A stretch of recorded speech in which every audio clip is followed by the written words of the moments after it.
Hello, my name is Lucille Trzcinski, and I am an unaffiliated candidate for mayor of Wallingford.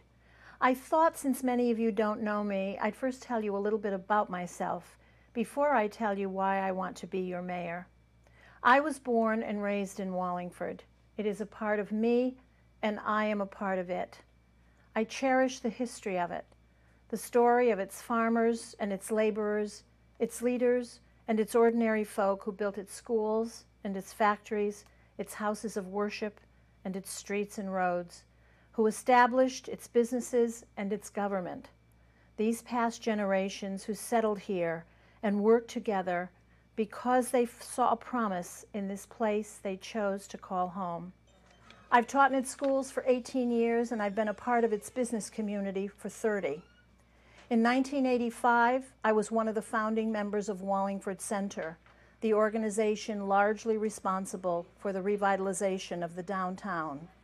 And for years before that, and since then, I've been privileged to serve on many different boards and committees with other dedicated volunteers, allies in common causes. Most of all, though, I love being in a place where everybody knows the same story. From the time I was very young, I have loved Wallingford, and that is why I am so concerned about her future and why I have made the decision to seek the office of mayor. As some of you may know, I have never ever been involved politically. Despite all the committees I've served on, despite all the countless times that I've made my voice heard and my opinions known at town hall, I have never sought political office, and there was a reason for that. I believed, naively perhaps, that because I spoke out as a participating member of my local government, as a concerned and involved member of my community, that someone was at least taking into consideration what I, and of course many others, had to say. And then came the Wooding Kaplan debacle. After serving on a study committee for 3 years, a committee chosen by the council and the mayor, it came as something of a shock to me that they did not want to hear our report, a report that took 3 years to complete and cost the taxpayers of Wallingford $50,000. Did not want to hear it, nor have it presented in a public forum. Finally, however, it was determined that the report would be presented, but as we were privately told, and I quote, only as a courtesy. The powers that be didn't want to hear our report, didn't need to hear our report, because the decision as to who would be awarded this project had already been made. Of course, the committee had heard rumors to this effect. In fact, had been told that the decision had been made, even as we were studying the proposals and preparing our final drafts. But we continued on, choosing to believe perhaps that it really couldn't be so, that our report would have some bearing on the decision-making process. But sadly, it turned out to be exactly so. Certain people in town, from the top on down, knew all along who was going to get that project. Some of us decided, however, that that decision just wasn't going to fly.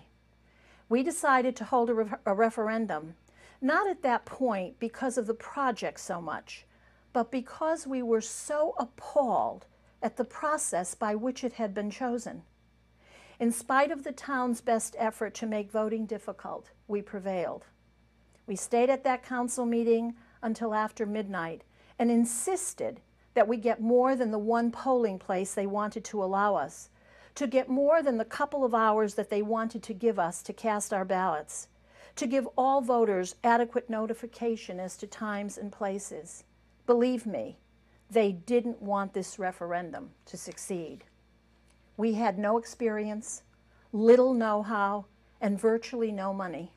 But guess what? The people rose up and said, in effect, we will be heard, and the people were heard. Over 7,000 of you came out to vote on a rainy August day, and we won. We won overwhelmingly.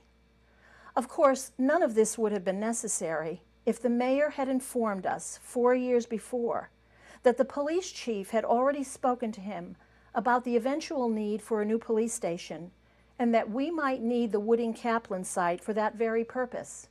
Time and effort and money was wasted because someone made the decision to keep us in the dark and not reveal this critically pertinent fact relating to the whole issue. I can't forget that little episode, ladies and gentlemen. I can't forget that the majority of our elected officials thought that they could put one over on us, that a small group of insiders felt that they could control what happened because, as one of them said to me, the people, in 2 weeks the people will forget all about this. But the people didn't forget about it, and the people haven't forgotten about it. And hopefully they won't forget what can happen when elected officials get too comfortable in seats that they have held for too long. Since Wooding Kaplan, I have looked at things with different eyes, more realistic eyes, and I don't like what I see. I see that Town Hall does nothing to keep us informed, and in fact goes out of its way to make information difficult to get and answers complicated and confusing. You see, knowledge is power. You can't argue about or disagree with or fight against what you don't know or don't understand. So the hope is that you'll just give up and go home or never come calling at all. It's not easy to talk about these things, and that's why no one does, except in whispered voices behind closed doors. But ladies and gentlemen, it is time to talk about them. It's time to question the mayor about what's happening here and why. From real estate purchases and sales to the maintenance of our town-owned properties, from projects that never seem to be accomplished to technology in Town Hall. From our local government's relationships with state agencies and representatives and its unwillingness to consider seriously what they have to say, to its dealings with its very own personnel. The list goes on and unfortunately on. And I will be more than happy to discuss all these issues in future programs. But now I want to appeal directly to you. My friends, Wallingford is your home. Each and every year you invest thousands and thousands of dollars into it with your property taxes. You have a right as an investor to expect that those dollars are being used wisely with an eye to a competitive and a profitable and secure future. You have the right to be able to ask questions and get answers and information easily and quickly and with the least amount of trouble, and certainly at no cost. You have the right to know what is going on in your local government. It is your government. Elected officials represent us and speak for us. And the minute they forget that and think that they know better than we do, then it's time for them to be reminded of who serves whom. But when the day comes that they believe that they don't even have to ask us what we think, don't even care what we think, then something is seriously wrong. My fellow residents, you have more choices this election year than you have ever had before, and that is a good thing, a very good thing. Please, I encourage you to look carefully at the issues. Look at them thoroughly and choose wisely. This is your opportunity. I promise you that if you give me your confidence and your vote in November, with your help, I will not let you down.